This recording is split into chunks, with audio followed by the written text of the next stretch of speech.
Good morning, student. Yesterday we have read about what are minerals, the types of minerals we have discussed, mainly metallic and non-metallic minerals. Under metallic minerals we have ferrous and non-ferrous minerals. Then we have read about how to extract the mineral by various mining methods such as open cast mining, shaft mining, or through quarrying. Then we have read about the distribution of minerals that is quite unevenly distributed in the world.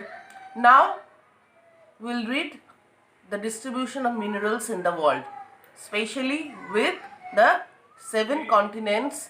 We'll take the example of 7 continents of the world and we'll read separately the various continents and how those minerals are distributed in that 7 continent we're going to read. Okay, so first taking the example of Asia as a continent. China and India in Asia has largest iron ore deposits in the world. China itself producing the world's largest tin.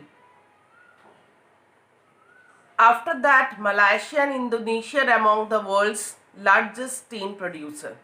So China is the leading tin producer in the world. China also leads in the production of tungsten and lead. Asia also has deposits of manganese, bauxite, nickel and copper. So what we have read in Asia, China and India is having the largest mineral deposit in the world, and China led in the tin production in the world. Then we'll take the example of Europe as a continent where the mineral deposits are distributed, how it is distributed. So Europe is the leading producer of iron ore in the world. The country with large deposits of iron ore are Russia, Ukraine, Sweden and France. So the iron ore deposits in Europe are concentrated in Russia, Ukraine, Sweden and France. Mineral deposits of copper, lead, zinc, manganese and nickel are found in Eastern Europe and European Russia. So these are the region where various types of minerals like copper, zinc, manganese, nickels are found in European Russia and Eastern Europe. Then in North America, the mineral deposits are located in 3 major zones. They are in the Canadian region, north of the Great Lakes, the Appalachian region and the mountain ranges of the west. So we have 3 zones, that is the Canadian region, then the Appalachian region and the mountain ranges of the west. So iron ore, nickel, gold, uranium, copper are mined in the Canadian Shield region. So these are the minerals where we can find it from the Canadian region. Coal is in abundance in the Appalachian region, and western Cordilleras have vast deposits of copper, lead, zinc, gold and silver. So in the mountain ranges of the west, we have ample of copper, lead, zinc, gold and silver. So these are the mineral distribution in North America. Then in South America, we have mineral deposits like in Brazil, that is the largest producer of high grade iron ore in the world. After that, Chile and Peru are leading producer of copper. Brazil and Bolivia are among the world's largest producer of tin. South America also has large deposits of gold, silver, zinc, chromium, manganese, bauxite and mica. Mineral oil are also found in certain pockets in South America like Venezuela, Argentina, Chile, Peru and Colombia.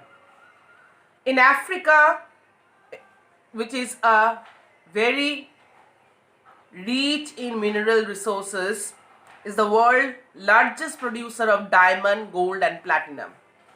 South Africa, Zimbabwe and Zaire produce a large portion of the world's gold. So other minerals found in Africa are copper, iron ore, chromium, uranium, cobalt and bauxite. Oil is found in Nigeria, Libya and Angola. Then in Australia, which is the largest producer of bauxite in the world, you have to remember for each and every continent, which continent is the largest of which type of mineral that it produces. So it is Australia is in the largest producer of bauxite in the world, and it is leading producer of gold, diamond, iron ore, tin and nickel. It is also rich in copper, lead, zinc and manganese. Examples say Kalgoorlie and Coolgardie areas of Western Australia have the largest deposits of gold. Then in Antarctica, the geology of Antarctica is sufficiently well known to predict the existence of a variety of mineral deposits. But significant size of deposit of coal in the mountain areas and iron ore near the Prince Charles Mountain of East Antarctica is forecasted. Iron ore, gold, silver and oil are also present in huge quantities, but sometimes it is difficult to extract it in Antarctica. Now we'll read about the uses of minerals. Minerals are used in many industries. Minerals which are used for gems are usually hard minerals. These are then set in various styles for jewelries. Copper is another metal used in everything from coins to pipes. Silicon is used in the computer industry in obtaining from quartz. Aluminium obtained from its ore. Bauxite is used in automobiles and airplanes, bottling industry, buildings and even in kitchen cookware. Now we have read about the distribution of minerals in the world, taking example of 7 continents. Then we have read about the uses of minerals in the world. Then we will read about the conservation of minerals. So minerals are a non-renewable resources. They cannot be renewed. Whenever it is depleted, it takes some millions of years to get it back. So it takes thousands of years for the formation and concentration. So the rate of formation is much smaller or lesser than the rate at which the human consume these minerals.